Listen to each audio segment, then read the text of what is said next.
एक व्यक्ति मृत्यु के करीब था। वह मरने वाला था। उसने अपने बेटों को चांदी के सिक्कों से भरा हुआ एक थैला दिया और अपने पुत्र को बताया, जब भी इस थैले से चांदी के सिक्के खत्म हो जाएं तो जो मैं तुम्हें प्रार्थना बता रहा हूं उसे दोहराने से चांदी के सिक्के फिर से भरने लग जाएंगे। उसने अपने बेटे के कान में 4 शब्दों की प्रार्थना कही और वह मर गया। अब बेटा चांदी के सिक्कों से भरा थैला पाकर बहुत खुश था।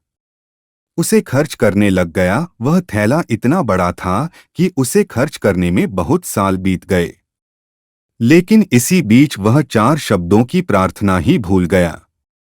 लेकिन जब थैला खत्म होने आया तो उसे याद आया कि अरे, वह 4 शब्द की प्रार्थना क्या थी।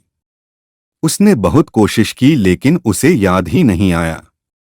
अब वह लोगों से पूछने लगा। सबसे पहले उसने अपने पड़ोसी से पूछा, तुम्हें ऐसी कोई प्रार्थना पता है जिसमें 4 शब्द हो? तो पड़ोसी ने कहा, हाँ मुझे पता है। यह प्रार्थना है, ईश्वर मेरी मदद करो। लेकिन वह सोचने लगा, वह शब्द तो कुछ और ही थे। उसने बहुत सारे 4 शब्द एक ही प्रार्थना को बार बार दोहरा कर देखा, लेकिन उस खाली थैले में सिक्के बड़े ही नहीं। वह मन ही मन बहुत दुखी हो गया। फिर वह एक ब्राह्मण से मिला। उस ब्राह्मण ने उससे कहा कि तुम यह प्रार्थना करो, ईश्वर तुम महान हो। और इस प्रार्थना से भी कुछ नहीं हुआ। फिर उसे एक बहुत अमीर इंसान मिला।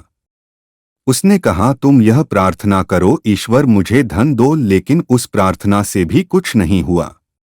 तभी वह उदास होकर अपने घर में बैठ गया। तभी एक भिखारी उसके घर आया और बोला कि सुबह से कुछ नहीं खाया है। उस व्यक्ति ने बचा हुआ खाना उस भिखारी को दे दिया और उस भिखारी ने खाना खाकर ईश्वर से प्रार्थना की, हे ईश्वर तुम्हारा धन्यवाद। अचानक वह लड़का चौंक गया, चिल्ला पड़ा, अरे यही तो वह 4 शब्द थे। उस भिखारी के 4 शब्द दोहराने से, ईश्वर आपका धन्यवाद बोलने से वह खाली थैला भर गया। सच्चे दिल से की गई प्रार्थना ईश्वर सुनते हैं। विश्वास रखना हमारा काम है।